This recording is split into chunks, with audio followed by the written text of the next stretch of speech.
Сәлеметсіздер ме? Бүгін біз сіздермен сәбіз қосылған печенье жасайтын боламыз. Ыдысқа жұмыртқа мен қантты салып, миксермен қант ерігенге дейін араластырамыз.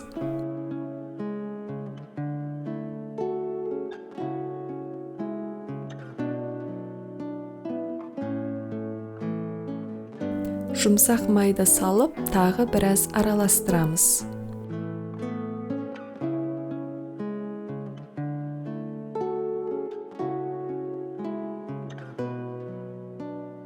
Миксерді тоқтатып, разрыхлительмен үккіштен өткізіліп суы сығылған сәбізді саламыз.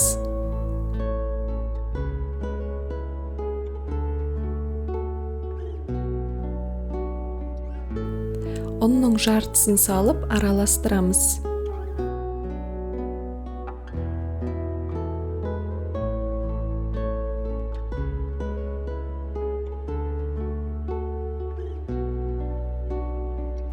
Ұнның қалғанын салып илейміз.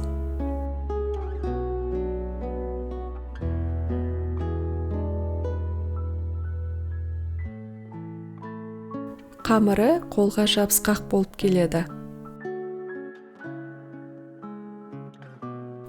Печеньенің әрқайсысын шамамен 30 граммнан алып, томалақтап, противенге тіземіз.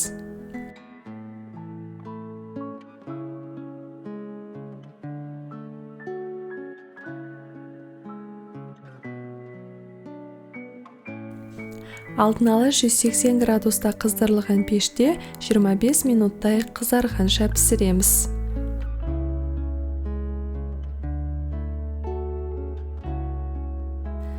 Печенье дайын. Өте жұмсақ болып піскен екен. Үйдегілер бірде-біреуін қалдырмай жеп қойды. Жақсы, келесі видеоларда көріскенше сау болыңыздар.